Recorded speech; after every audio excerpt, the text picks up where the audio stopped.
Eh bien, salut à tous, c'est la vie météo. J'espère que vous allez très bien. On se retrouve en ce jeudi 16 juillet 2026 pour de nouvelles infos météo. Aujourd'hui, on va parler du risque d'orage violent à localement extrême qui va concerner notre pays pour ce soir et en début de nuit, à l'image de ce qui s'est passé hier du côté de l'Ardèche.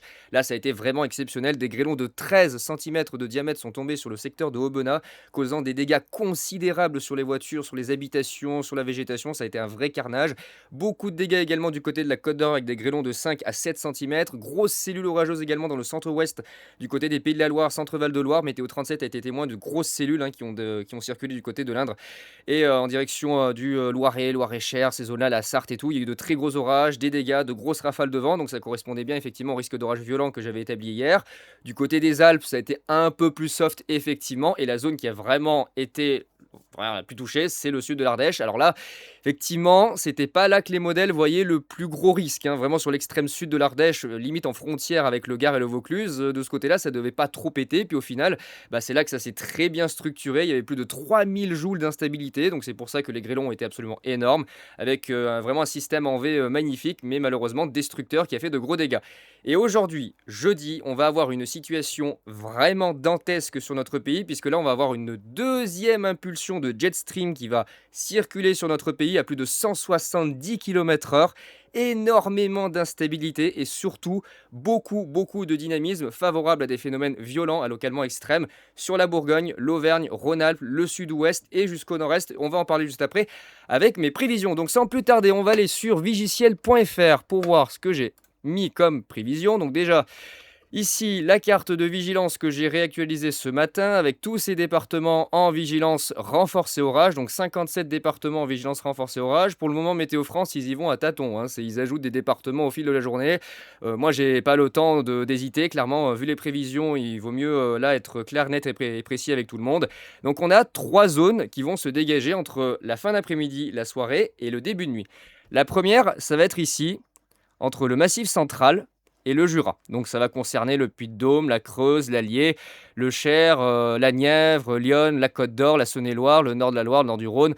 Là, le Jura, le Doubs, voilà, toutes ces zones-là ici, entre le Massif central et le Jura, ça va être dans la fin d'après-midi, le début de soirée, que vous allez avoir des orages violents qui vont se déployer de l'ouest de la zone vers l'est. Ça va circuler en supercellule moteur droit, capable de produire des grêlons de 7 à 9 cm de diamètre, voire très localement jusqu'à 10 cm, ce n'est pas à exclure. Kéronos le mentionne.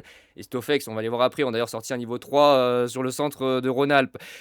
À prendre avec précaution, mais je suis pas forcément très serein. Moi, j'ai établi, on va voir juste après, un risque d'orage violent qui correspond plutôt bien. Donc des grêlons qui pourraient atteindre localement les 7 à 9 cm de diamètre, des rafales de vent de 110 à 130 km/h possibles et surtout risque de phénomènes tourbillonnaires très importants.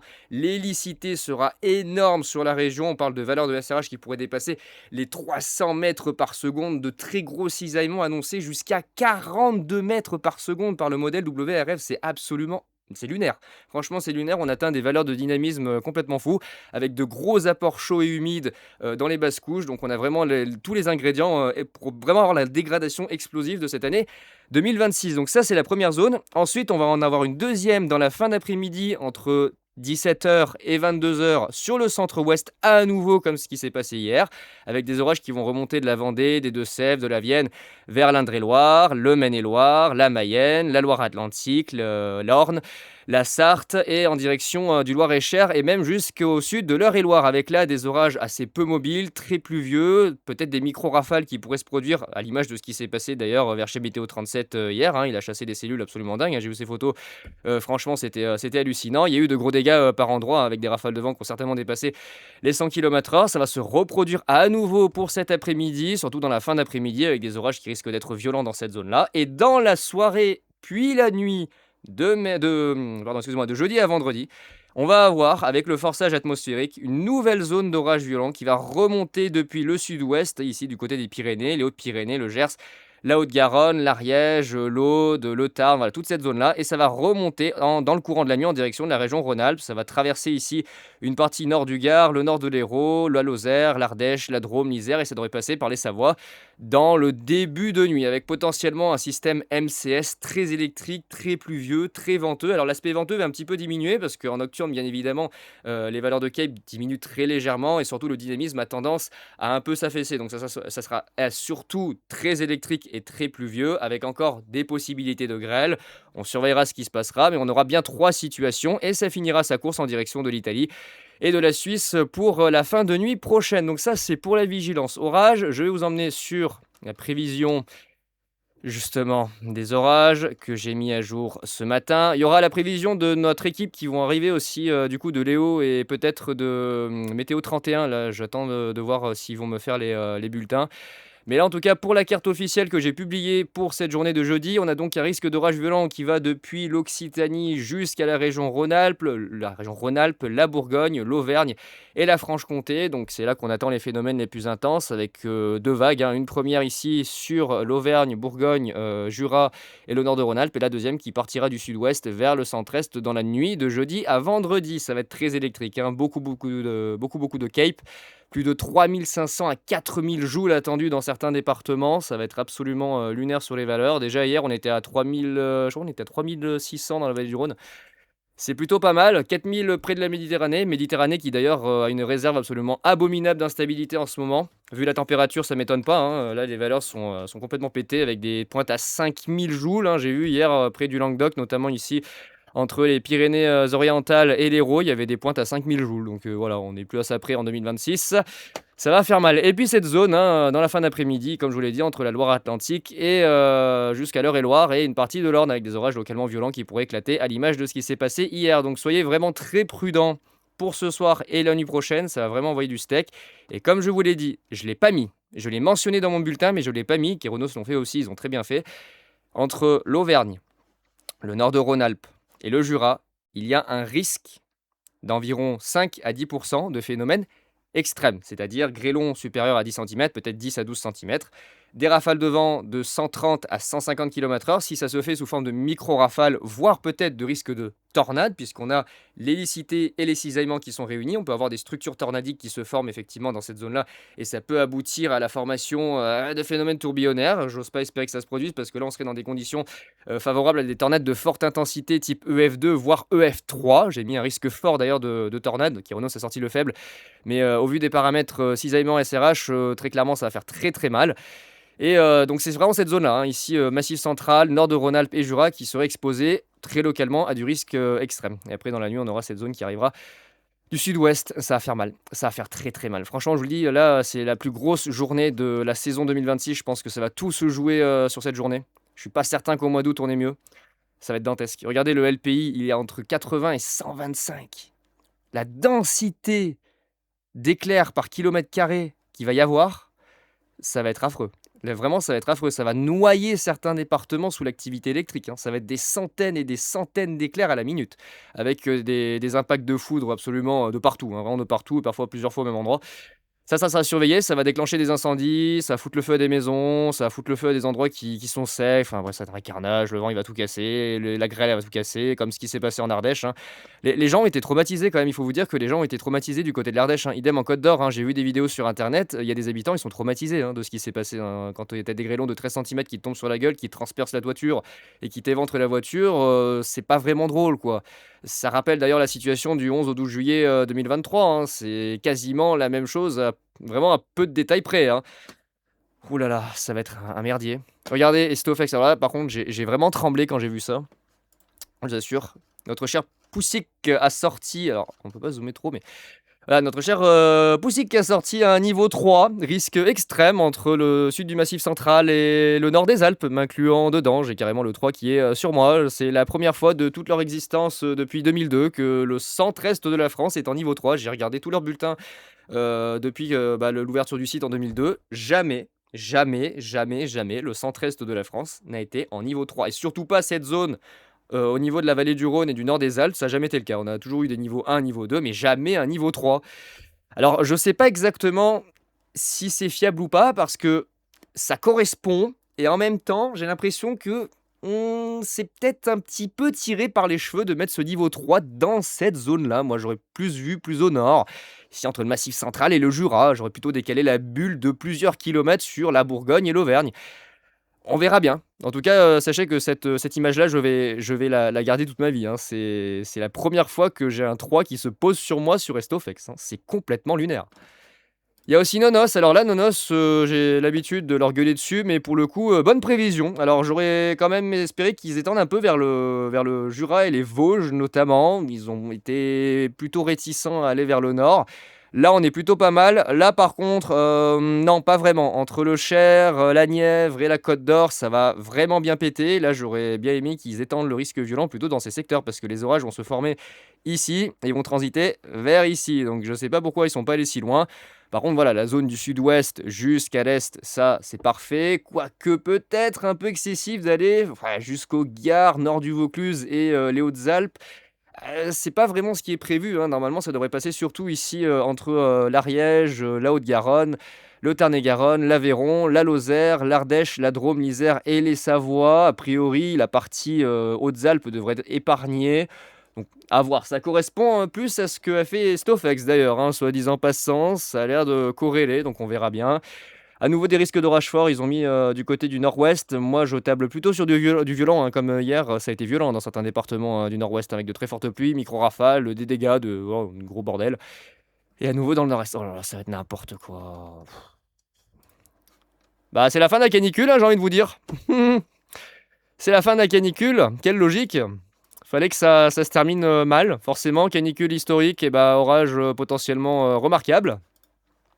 C'est le plus gros risque depuis le 11 et 12 juillet 2023. C'est vraiment le plus gros risque que la France puisse connaître depuis ces dates-là. Surtout cet axe-là, sud-ouest, centre-est, où on avait connu des orages d'une intensité quelque peu délirant. Oh là là, le risque de grêle violente. Je vais aller mettre ma voiture dans le garage de mon frère ce soir. Enfin là, ou cet après-midi, je vais la rentrer dans le garage de mon frère, je vais la mettre à l'abri. Parce que des grêlons de 5 à 7 centimètres, ça m'enchante pas du tout, hein. C'est ce qu'on avait eu le 12 juillet à 18h30. Ça avait tout défoncé, littéralement. La voiture était pleine de trous. Donc voilà les amis, situation qui va être encore très dangereuse en cette journée de vendredi. Alors pour l'instant, Météo France, c'est vraiment très réticent à étendre la vigilance orange. Ils vont le faire au compte-gouttes dans l'après-midi. Il y aura toute cette zone qui va s'ajouter entre le sud-ouest et les Alpes. Pour l'instant, on n'y est pas encore, mais on va y passer hein, certainement. Toute cette zone va s'ajouter en vigilance orange et peut-être même une partie du nord-ouest. Pour l'instant, ça correspond bien. Ils suivent le modèle Arome, mais moi, j'ai pas complètement suivi le modèle Arome. Je me suis basé aussi sur Harmonie et le modèle suisse qui ont plutôt bien géré la situation hier. Oh, ça va être terrible. Ça va être terrible. Oh là là. 2 à 5 centimètres, voire un peu plus. Météo France, on parle de grêlons qui peuvent atteindre localement 10 centimètres. Vous êtes un peu soft hein, sur les commentaires. Hein. Entre Estofex et Kéronos qui nous disent qu'on va tous mourir et vous qui relativisez la situation. Bon, quand on voit ce qui s'est passé du côté de Aubenas en Ardèche, je m'attendais à un peu plus de punch de votre part. Genre 2 à 5, non, plutôt 5 à 7 et potentiellement un peu plus. Parce que 2 à 5, si vous êtes gentil, hein, 2 à 5, c'est rien. Hein. En Ardèche, ils ont eu 13 centimètres. On est dans une situation tellement dynamique, tellement explosée sur les paramètres qu'à mon avis, ils sont pas prêts là.